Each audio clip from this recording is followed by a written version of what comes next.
Hey, hi.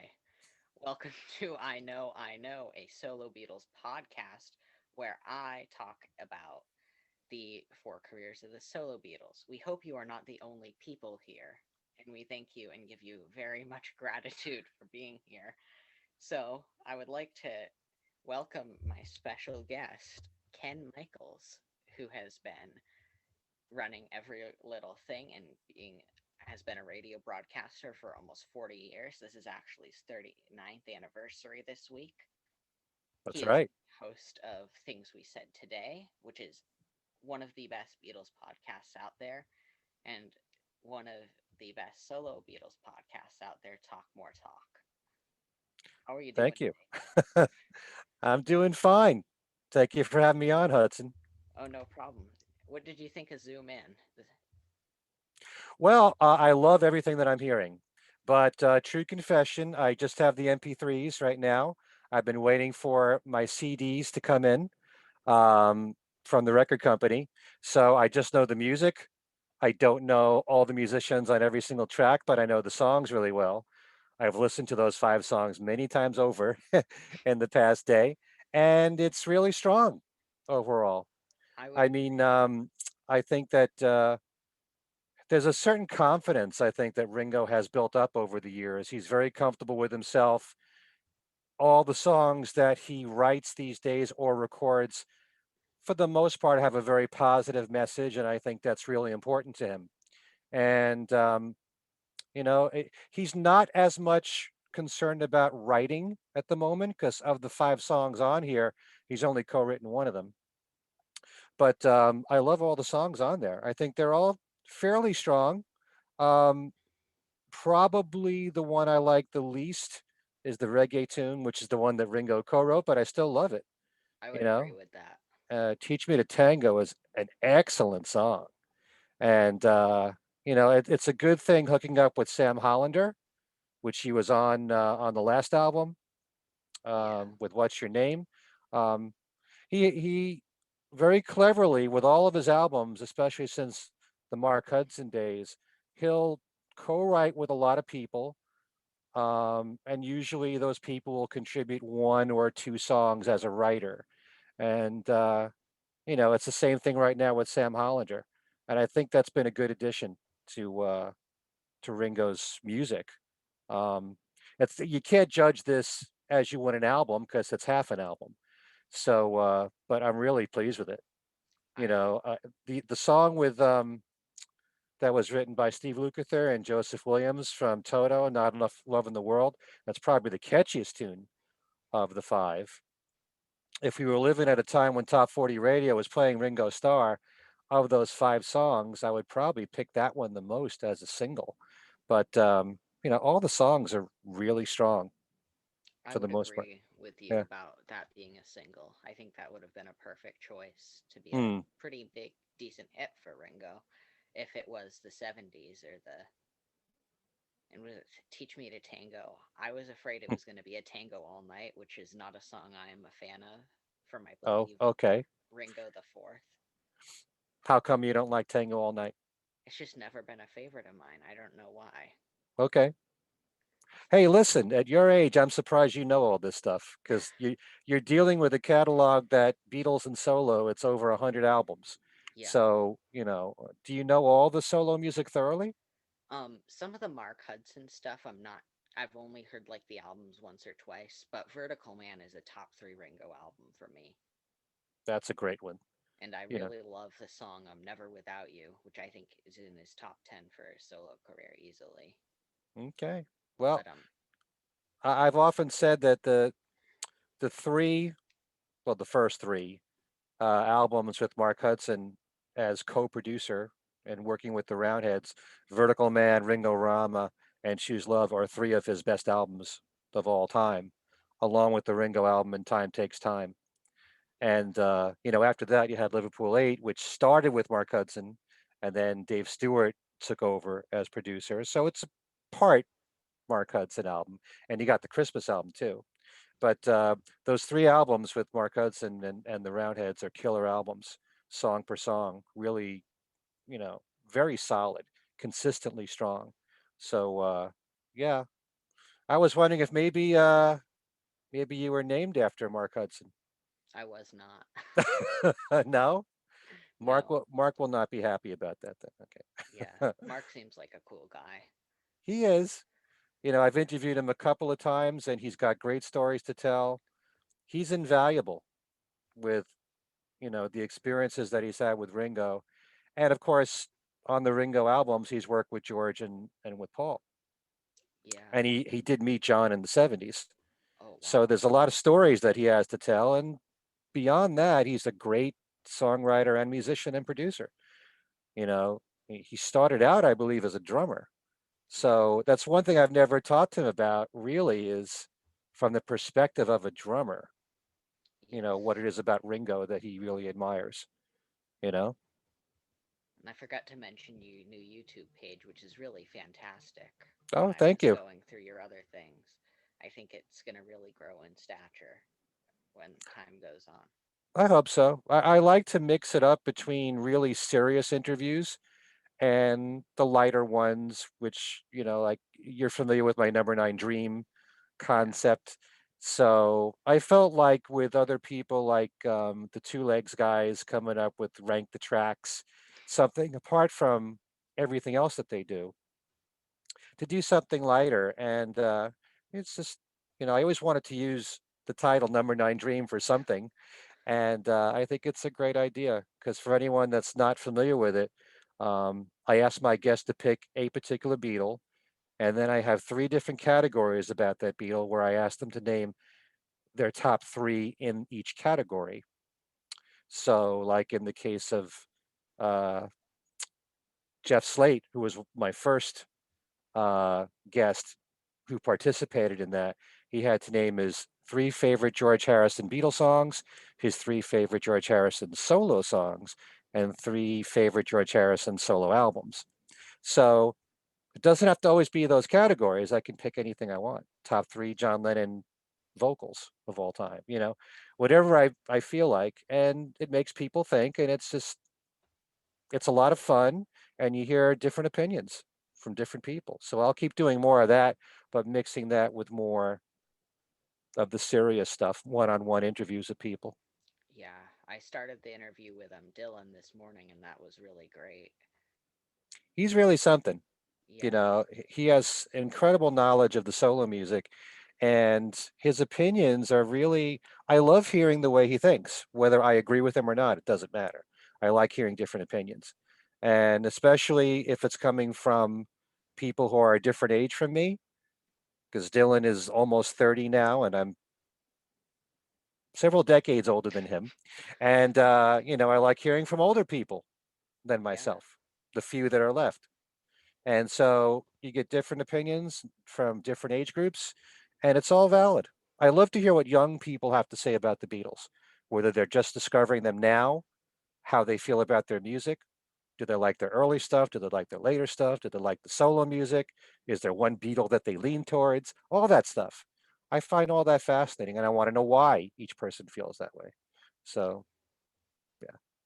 Yeah. Um, I know you've interviewed Ringo. Hmm. How many?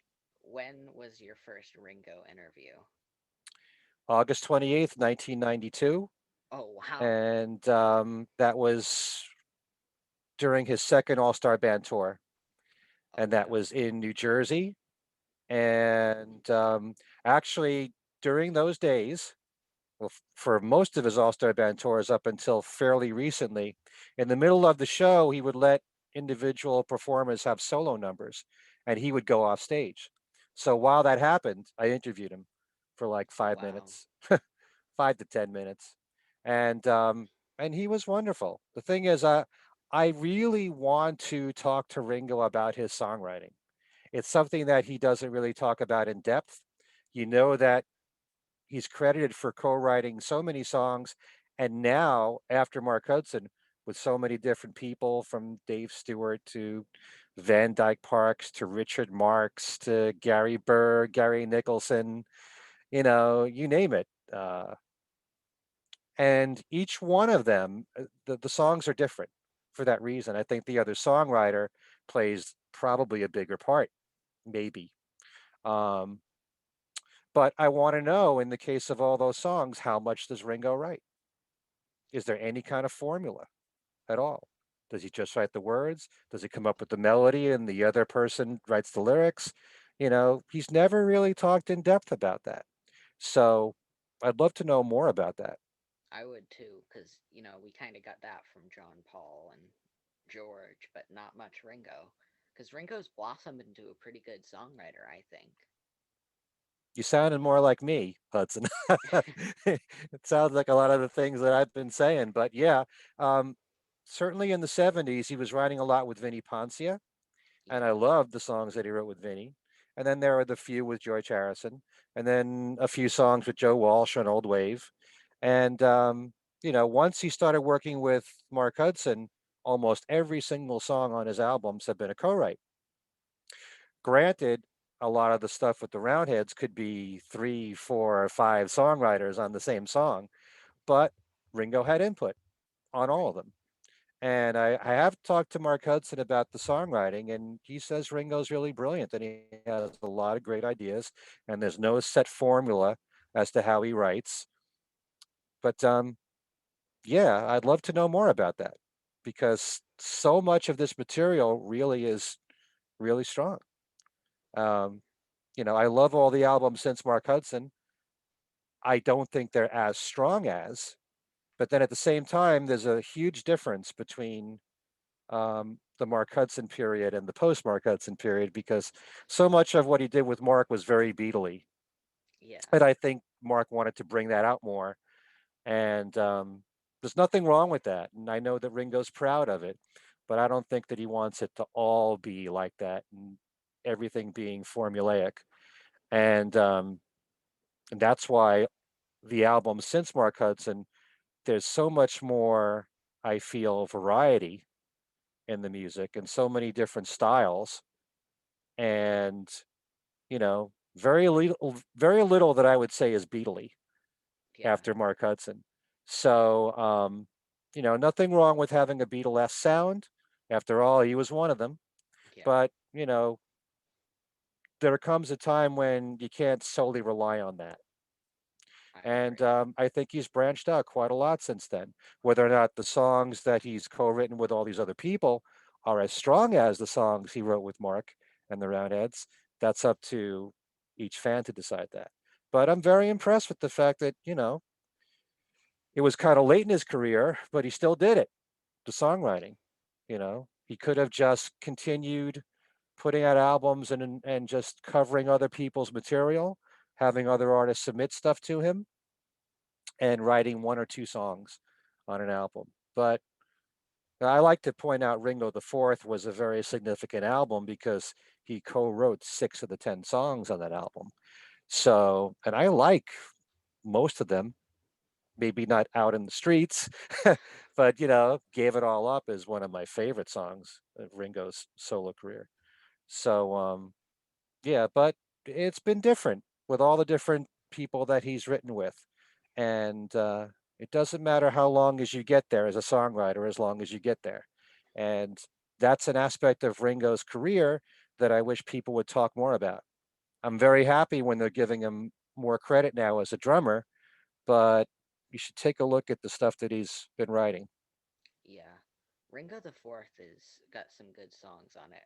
Hmm. Drowning in the Sea of Love, or as I like to say in Vermont, Drowning in the Sea of Snow, and Wings, but I do prefer the Ringo 2012 version are really great tracks. Okay. It's a bit more up tempo and a tighter arrangement of Wings. Yeah, Yeah, I like both. I love the ballads on side two. It's No Secret is a yeah, favorite, or that's a Gypsies in great song. Flight. And Simple Love Song, I think, was a great song. They are both all great songs. It Hmm. is kind of an underrated album, Most of Ringo's albums are underrated. except I would say Ringo and Goodnight Vienna, because those two usually get their due. I think. Yeah. Now, one of the things that I hope we'll talk about on Talk More Talk is what caused this spiral, the his career really taking a downturn right after Goodnight Vienna. I What was don't the know. difference? I don't know what it is with Rotogravure because I actually like Rotogravure better than Goodnight Vienna. Okay. I love that was my first Ringo album ever that I heard, so it could be sentimental attachment, Hmm. but I've always loved A Dose of Rock and Roll, Hey Baby. Uh-huh. Yeah, it was like the last project that John worked on before he went into retirement because 76, then Right. those 4 years, you think about it. Yeah. I really think Ringo the Fourth is very underrated. And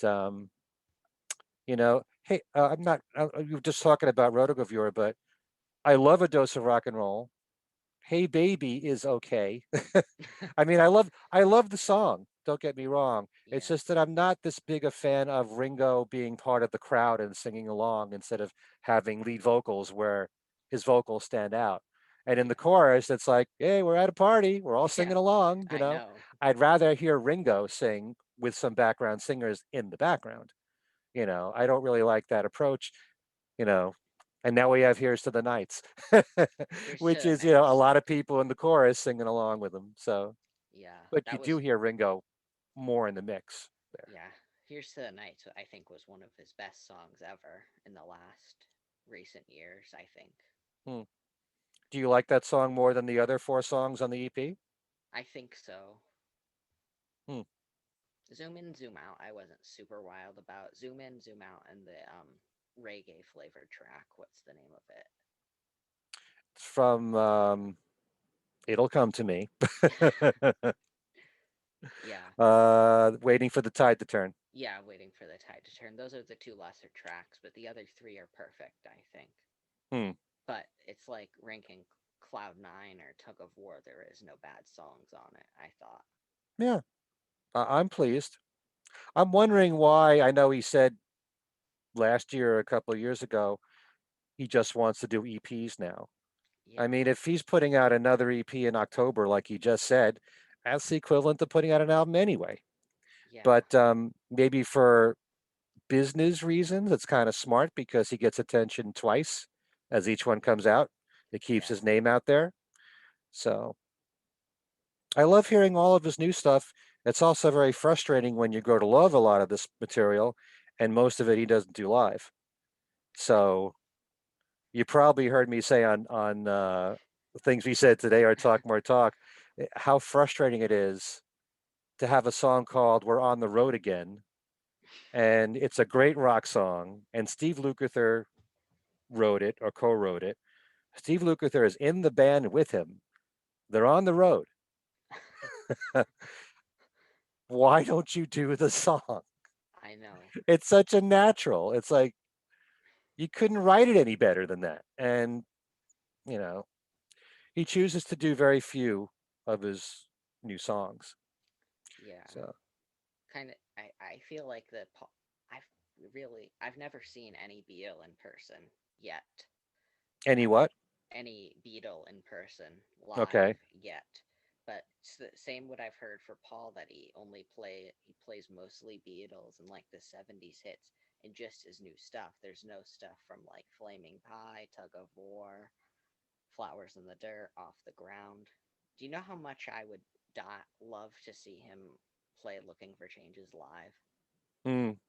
Well, you had to be there then when you did do it live Yeah, in 1993. That's the thing, in a way, when you just do the new material from your new album, and then a year or two goes by and you have a new tour and you don't revisit that album, it's kind of like saying, I'm only playing it because it's the new album and I'm not yeah. necessarily that proud of it. And, it's a shame. I mean, he has done, you mentioned Flaming Pie, he has done Calico Skies, you know. Oh yeah, because he did that do that at Amoeba Yeah, gig. well, you have to go back since this new band of the last 20 years, several tours he's done Calico Skies. And, from Tug of War, he only does Here Today. Oh yeah, I forgot about that. I don't you know. know, I mean, he did Ebony and Ivory in the 89-90 tour. Yeah, There's so much great material that he's done. I think ever since 1989, since that tour started, He's live. He's become Beatle Paul, Yeah, and there's nothing wrong with showing your pride of that catalog. It's the greatest group catalog of all time, I and for a agree. long time, he didn't play all that much from it. So if he wanted to go gangbusters and start playing songs that he never did live at all ever, especially past 1966, sure. What's wrong with that? You know, nobody would argue that, a Beatles song is a crowd pleaser, but Right. he's had so much success. Do you know how many people in this world would kill to have the success that Paul McCartney's had since the Beatles? And Yeah. yet, 60% of his concerts since 1989 is really Beatles. Yeah. And like you said, there's those core 70 songs, Been on the Run, Jet, Live and Let Let me Die, roll it. and Maybe I'm Amazed, those songs. Let Me Roll It, he does. Yeah. Um, but not too much from the 80s up to the newest album. Right. And it's really sad. I Yeah. mean, there's so much great stuff. And if it was up to me, I wish it was like a third Beatles, a third 70s and 80s, a Yeah. third since then, maybe something far more balanced, you know, in his career. That's me. But at the same time, I've also reached a point, having done this for so long, where I'm just so grateful, number one, that he's alive, period, Yeah. that he's doing anything. Paul and Ringo don't have to do anything for the rest of their lives, and I wouldn't blame them if they wanted to retire. They Yeah. earned it. And, for everything that they continue to give us, I'm grateful. I just wish that, you know, everything that you do in this lifetime, people are going to be examining after they're gone. And there's so much great songs, so many great songs that Paul and Ringo have recorded that they've never done live ever and will never have a live document of it. And Yeah. that's kind of sad. I mean, I would love to. I mean, I wish I got to see the concert for Campuchia to hear all the songs from Back to the Egg live, Hmm. which is my favorite Wings album and easily in my top five McCartney albums. Okay. How come Speaking, it's your favorite Wings album, if you don't mind my asking? I don't know. It's just hard. It's rocking. Like my three favorite Wings albums. I'm gonna be a little controversial. Are Wildlife, Venus and Mars, and Back to the Egg. Okay. Yeah. Well, I can tell you one thing that will please you, Hudson. I actually have a Facebook friend that used to listen to me way back when I was doing my show in New Jersey in the 80s. And he actually said to me recently that Wildlife is his favorite album of all time from anybody. So, when people say that to me, I want to learn why. Yeah. I don't make fun of anyone's opinions. Everyone has a right to like whatever they want to. But what is it about Wildlife? Can you shed It's some light on that? Why you feel that way? it's fun. It's rocking. You got the woo and mumbo. It's got you can. It's just pure Paul. Uh huh. And speaking of that, what are your top five McCartney albums? McCartney and Wings combined. Okay. Well, number one and number two are just so easy for me. And then I have to think about three, four, and five. But if I had to do some kind of a countdown, I'd probably say this is tough because there's so much that I love post Wings. And it's Yeah. like, how can I not put Band on the Run in there, which you did not? Everybody, universally looks at Band on the Run. It's kind of like, the Sergeant Pepper of I'm a little Paul's. tired out of Band on the Run. Okay. It may But not even I never get tired of the other songs on Band on the Run that right. you don't hear. I'd much rather hear Mamunia or Helen Wheels. Well, that's the Yes. American Band on the Run. That's the only way to listen to the album. It's not a good album without Helen Wheels. You're a smart man, Hudson. Well, I could tell. Well, let me just say, number two definitely is Press to Play. Number one is Flowers in the Dirt. So somewhere you've got to put Tug of War, Flaming Pie, and Chaos and Creation in the backyard.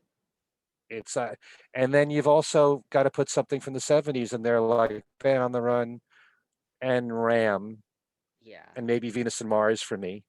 That would be. my top ones, maybe not all in order, but number two is always Press to Play, and number one is Flowers in the Dirt.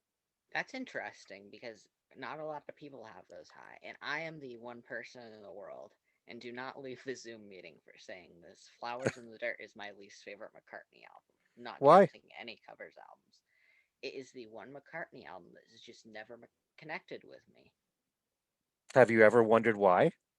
Yes, I actually got to appreciate it more when I heard the demos disc on the archive.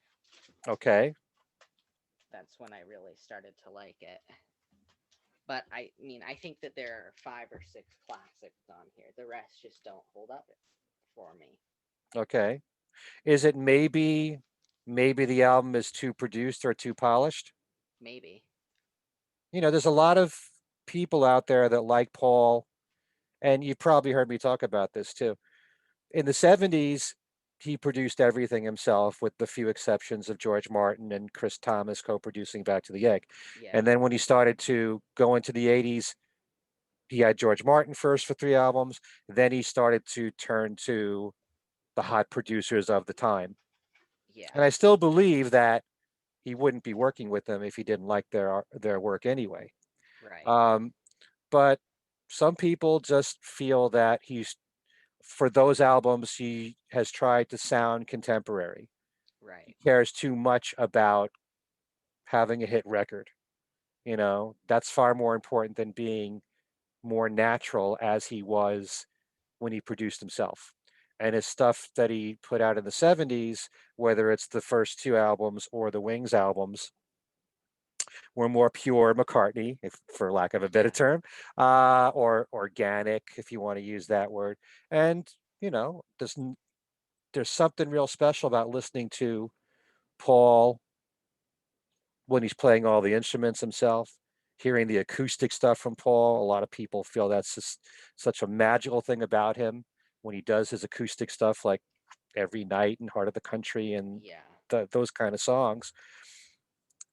And then he carried on with that all throughout his solo career. He does a lot of acoustic stuff anyway, but there is a different vibe altogether when it's just him producing himself, as opposed to letting Hugh Padgham produce him, or Mitchell Froome, or anybody else. Flaming Pie is, a lot of people like that album and Chaos and Creation because there's less production on it. Yeah. The producer or producers don't have as much influence. In fact, I just, the interview I just did with Dylan Seavey, we talked about this very same thing. Even though Jeff Lynne is on, you know, a substantial part of Flaming Pie, I don't feel Jeff Lynne on that album. It's not like you would listen to a song, maybe The World Tonight a little bit, but Yeah. I don't feel like it's a Jeff Lynne produced album. It sounds closer to McCartney stuff of the 70s, and a lot of people like it for that reason. Yes. Same thing with Chaos and Creation. It's a lot less production on there. More simple, more basic. I'll always remember there's a friend of mine who has followed the solo Beatles, loves McCartney to death. Chaos and Creation came out. He came over to our house. He brought the CD. He slammed it on our kitchen table and he said, "This is what I want McCartney to do. This is like the first McCartney album." you know. So I have that memory that sticks out in my mind every time I think of Chaos and Creation. And, to me, thinking more like an artist, which I often do, I would say, why would you want him to repeat himself? I Yeah. want him to keep exploring and doing different things and working with different people. And yet I still love, when he goes back to an old style. Yeah. But, there are people that want more of that. It's the same thing with McCartney 3. It's the exact same thing. People love McCartney 3 because it's more of his organic sound. It's everything out of his own brain and nobody else. Every sound that you hear is his, and it sounds more like him. It's more of a pure sound. It's more of an honest sound. It's his more of a signature sound that a lot of people associate with him, Yeah. instead of It's not like I listen to Press to Play and think it's a Hugh Padgham album that where Paul is the vocalist. Yeah, I don't think that way because Paul has a hand in everything that he does. He has the final say on everything, but it never has reached that point where he's swallowed up in the producer, as far as I'm concerned. But yeah, you know, that's something that I have found really interesting, and it's really come to light, that opinion about McCartney, because of McCartney 3. I thought that was like Chaos, Memory, and Electric Arguments had a child. That's what it sounded like to me. McCartney 3. And I thought it was brilliant all the way Hmm. through. I certainly heard a lot of chaos in McCartney 3. Um, where do you hear Electric Arguments? I seized the day. I don't know why. I could just hear it in there. Hmm. I'm thinking more of the experimental stuff like Deep Deep Feeling maybe Yeah, might be kind of Electric Argument. But the stuff at the Fireman has such an ambiance to it. It's yeah. got this full sound, you know. Um, in that way, it has a different sound. But in terms of the actual compositions, when it's more experimental, I think of Electric Arguments or Press to Play, some of the stuff on Driving Rain. I, That's what I think about, when I hear more experimental stuff. Driving Rain is a good record. That is an underrated album. Extremely. Oh, I love this album. It's a good record. It's another one like Press to Play that has this reputation of being, one of his worst. Yeah, And I don't feel that way. I like the album when it came out. I love it much more now than I ever have. yeah. It almost is Chaos esque because you kind of have to. I feel like you have to be in a downer mood to enjoy the album a little bit. Mm, well, I think part of the problem with Driving Rain is that people associate it with his second wife at the time, because even though Heather is a great song, that is an I incredible song. I love. I don't love the topic, but that's like my favorite song on the album. Oh, I love it. I think it's so brilliant.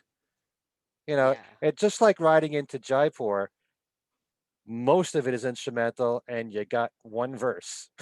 yeah, And then that's it. Um, and that is in and of itself pretty unusual. You go on for a couple of minutes on Heather and you're waiting for vocals and finally it comes in and then the yeah, song ends. So yeah, but it's so catchy, and the whole everything that's played on the piano and the melody, and as an instrumental, even if there were no words, it works really well as an instrumental.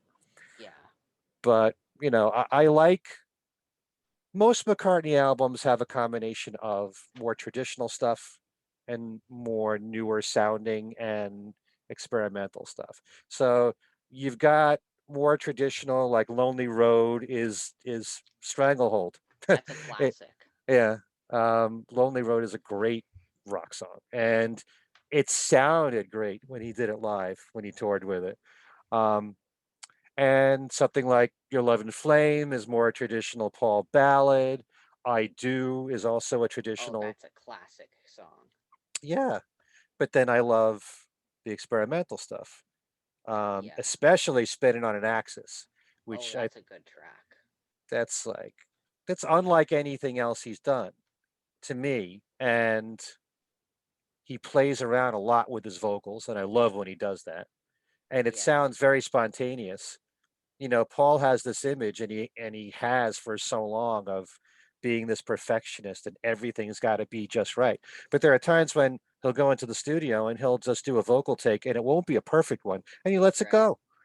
And some people like that, because it's more real.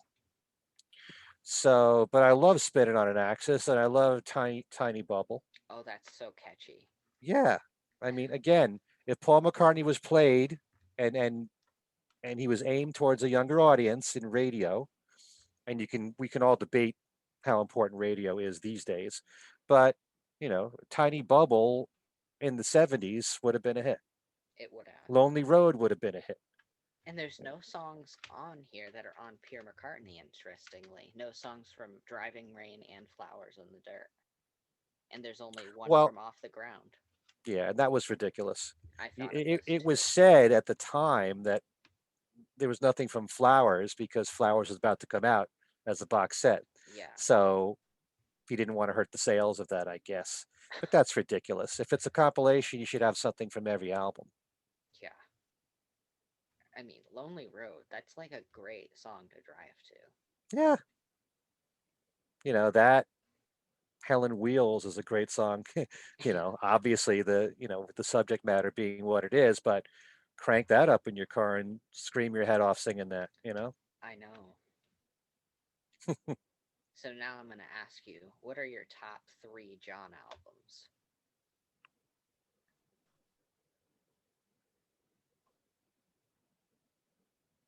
Number three is probably Imagine.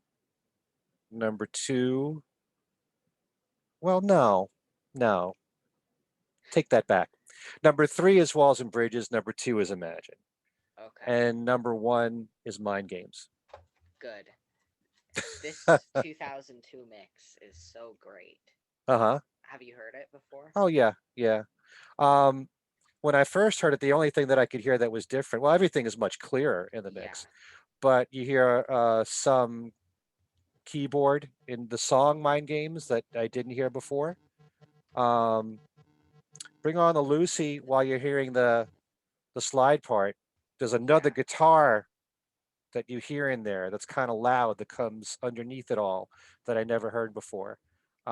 If you listen very carefully, you'll hear things that you didn't hear in the original mix. And it's good. I don't like how they screwed up Meat City because they faded it too soon. yes, I agree.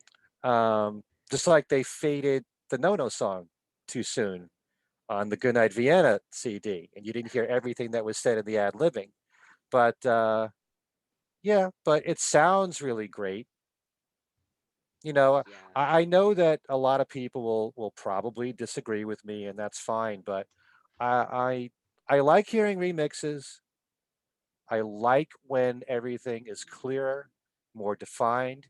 You can hear the instrumentation better, but I just don't want the balance of the mix to alter yeah, because I think that the Beatles in general, and even Ringo has become a good producer. I think that their production work was fine. I have no problem with the 2010 remasters of John Lennon at all. yeah. The Walden Bridges one I thought was great, which I have on vinyl. Uh huh. Are you a CD person or are you a vinyl person? Most of the time, CD. Oh, I mean, if interesting. I had the time to go, my turntable is in the living room, and so I have to go and sit on the couch and put the turntable on. Most of the time, when I listen to music, I listen in the car with a CD player, and I still have a CD player. I do Um, too. or I listen in this room, and I spend a lot of time either playing CDs or since almost every album is on YouTube, just go to YouTube and click it on and play it. So I listen to a lot of music on YouTube if I want to discover new artists or hear new music from old artists that I'm not familiar with, I usually go to YouTube for that. Yeah. YouTube's a great way because because last year, that's like how I discovered half of the solo catalog, and then I've just bought physical copies. Because at first, I mean, I had pretty much all of the '70s stuff, but like, I didn't have a lot of Paul's Latter Day stuff Hmm. until recently, actually, and Yeah. I was blown away, and now I can't stop listening to the solo Beatles. Well, Because good. yeah, There's so much worthwhile material there. And, when I first started doing Beatles shows in 1982, I was doing it for the fun of it. And I did a Beatles show the way I thought it should be done by mixing the group and the solo stuff together. And, most Beatles programs since then focus on the group and don't play that much on the solo music. And yeah, when that goes on for decades and decades on the radio, and that's what people are exposed to, they don't really know the solo music that well. So, one great thing, I'm very happy to hear you say how much you love the solo stuff, but the fact that it's all there on YouTube, I mean, you don't have to pay a penny to hear any of this stuff. Whereas in the past, you had to go to your record store and buy the vinyl or buy the CD or whatever. And it's a great way to discover all this music. I And if agree. you really want to be influential, which I have to admit I certainly want to be, because I want the world to think of these four guys as four of the most brilliant artists of all time, not just having been Beatles. Yeah, Um, while at the same time acknowledging that's the greatest group catalog. You it know, is. I don't dispute that in any way, shape, or form, but I love them as individuals. And there are so many advantages in getting the solo music and listening to them on their own, especially once you accept their individual styles. Right. I agree with that. Hmm. Um, but definitely, like, funny thing is like a lot of people complain how the Sirius XM channel plays the same three Beatles songs. Hmm. When I ever listen to it, they're always playing really obscure songs. Interestingly, I Huh. mean, I heard "For You Blue," "I Me Mine," and like an alternate take of "All Things Must Pass." It was really weird. Well, to me, anything the Beatles did as a group, even if it's not a hit, that's not going deep. Anything from that catalog for you blue. Okay, fine. It's nice. You Yeah, know, in most cases, I'd much rather hear album cuts than hear hits, only because I've heard that's the hits so much more. yes, I But agree.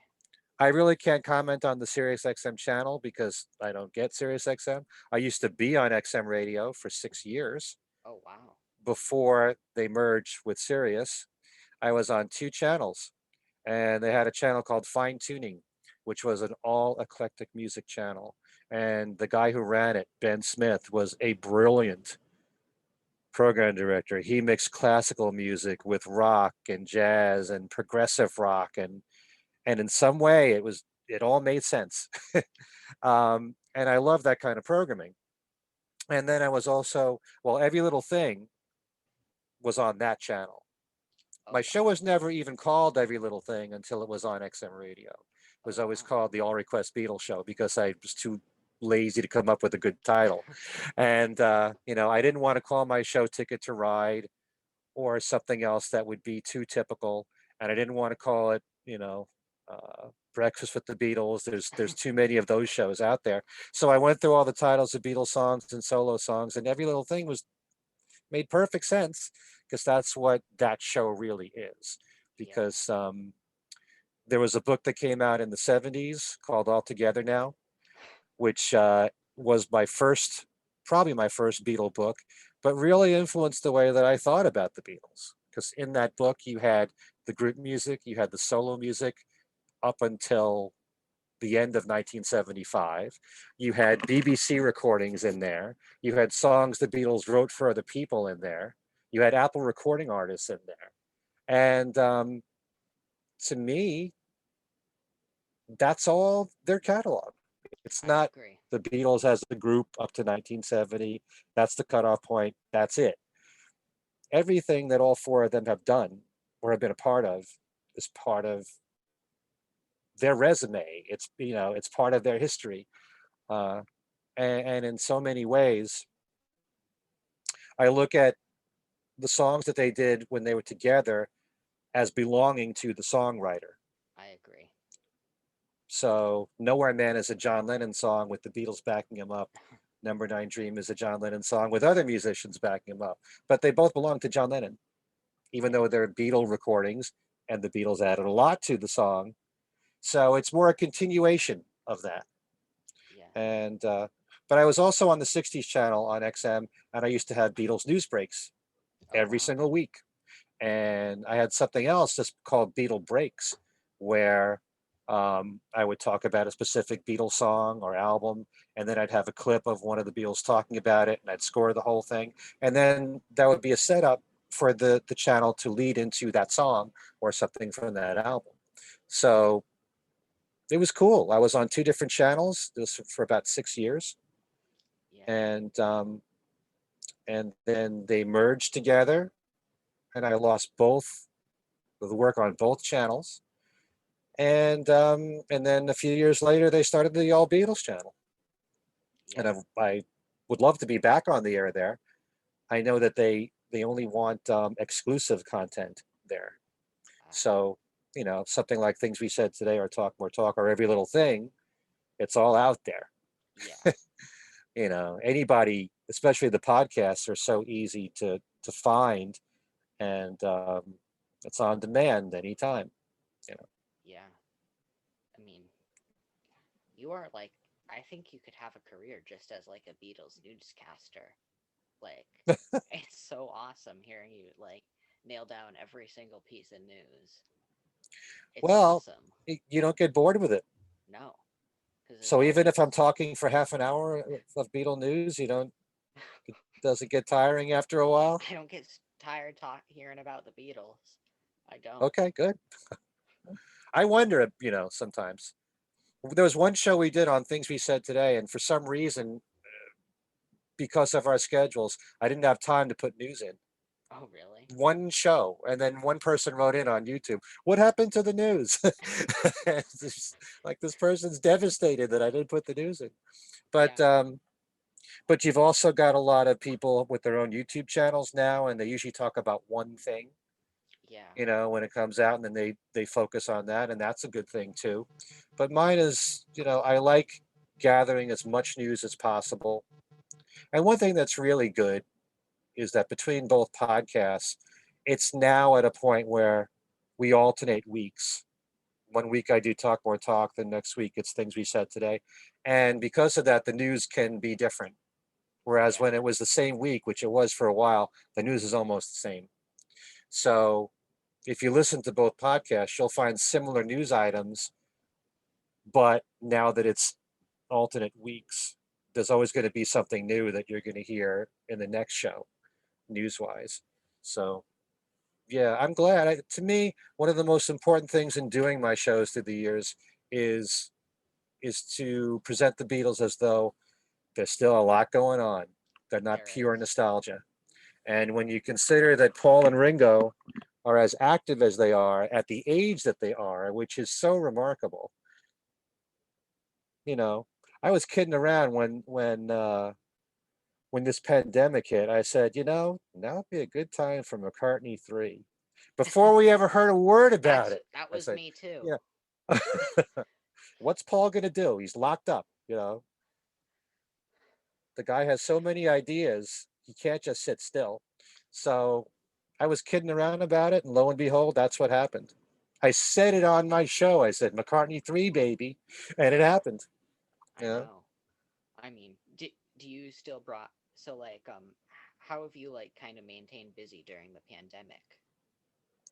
Well, between 3 Beatles shows and a YouTube channel and my website where I have trivia every single week, which you participate in, Yes. and I try to add other stuff. I got to find a way with YouTube. Almost all the interviews I do now are going to be for the YouTube channel. So how do I add interviews on the website, which is strictly audio? And why would you go and listen to audio interviews of what you can actually see on YouTube? Yeah. So how do I keep adding more content to the website? That's something I have to think about. But believe me, just concentrating on all these shows is a lot of work.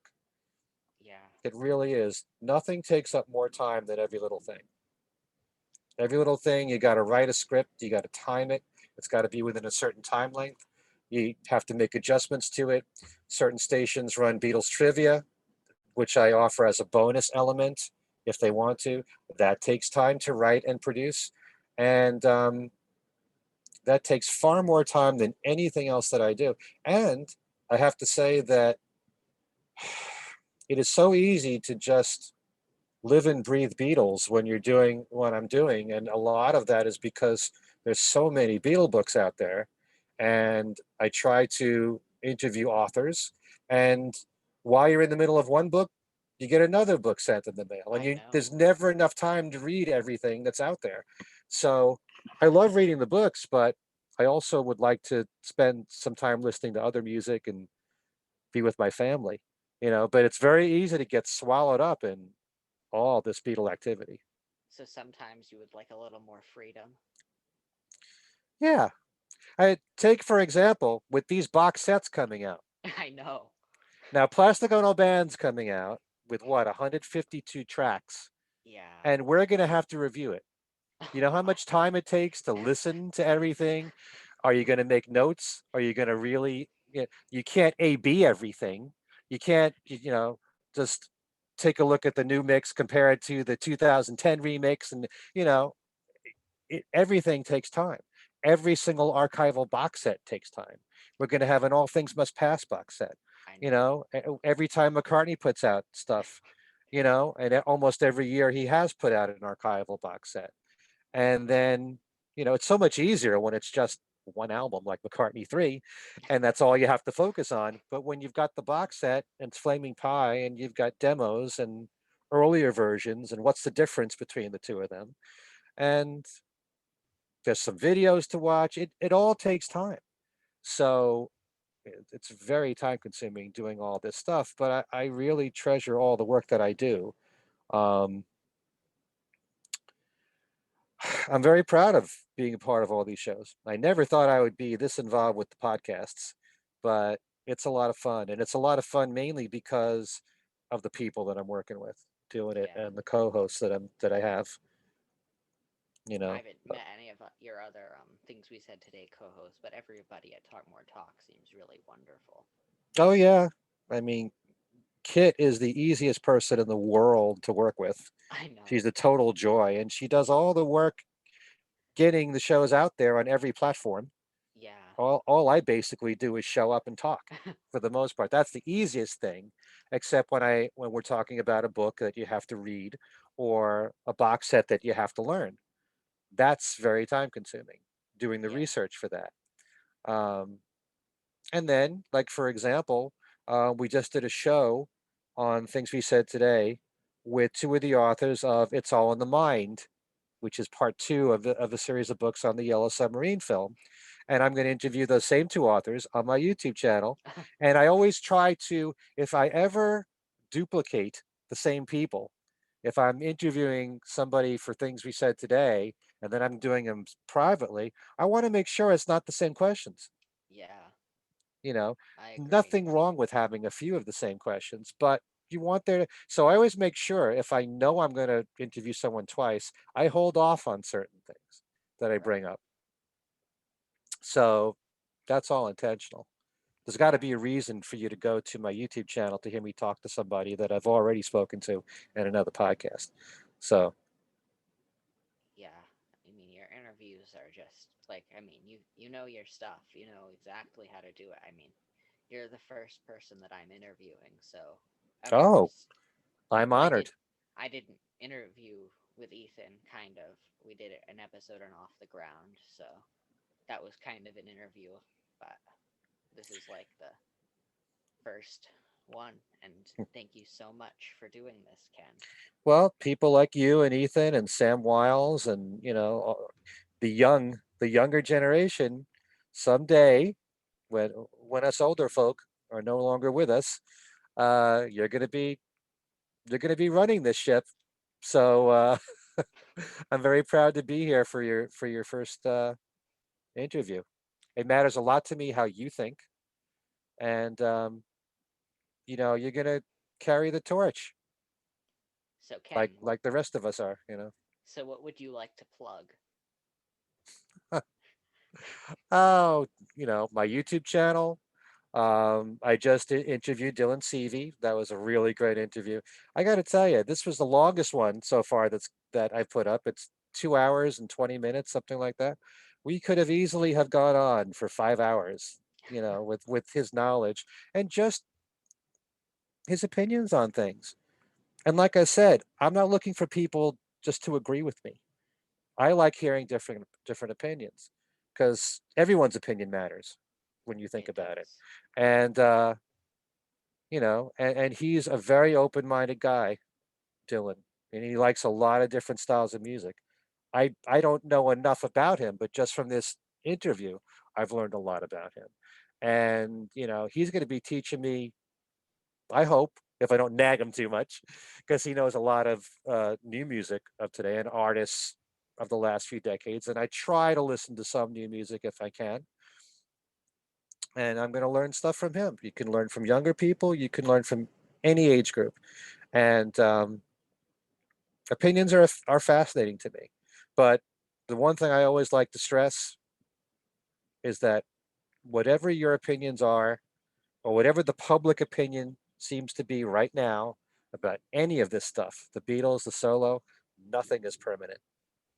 People's attitudes and opinions can change. You know, I would love to be able to say that 50 years from now or 100 years from now, people are still going to be listening to the Beatles and they'll think they're the most brilliant artists of all time. I don't know that. None of us knows that. I hope it's true, It will but be.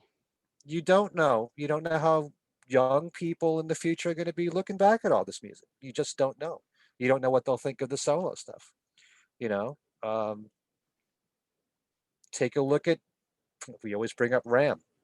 Yeah. Ram was an album that was criticized when it first came out, partly because the media wasn't happy with McCartney and they probably blamed him a lot for the Beatle breakup. They took that out on him. And a magazine like Rolling Stone, they like to pit John and Paul together, and they sided more with John. And for those reasons, initially Ram was not really well thought of at the time.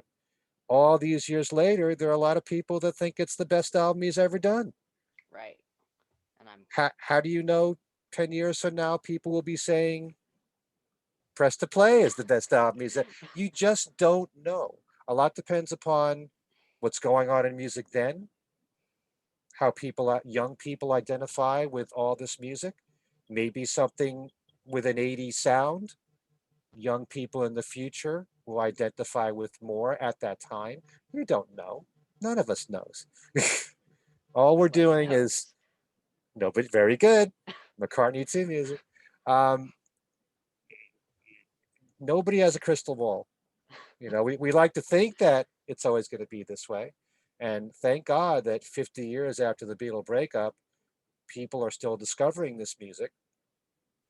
And their archival box sets have all gone top 10 in America. Yeah. Anytime the Beatles or the solo Beatles do well with archival stuff or new albums, I'm happy for them. You know, we have no idea how this music's going to be received in the future. I'd like to say I know, but I don't know. You could say I know, but you don't know. Right. So none of us knows. None of us are magicians, and we can figure out. You know, a lot of people think that the early Beatles music is very dated now, and I get that from some fans, and I feel that way, but it doesn't stop me from loving it just the Right. same. Um, some people think disco music is dated. I grew up with disco. I didn't go to discos, but I love a lot of disco music.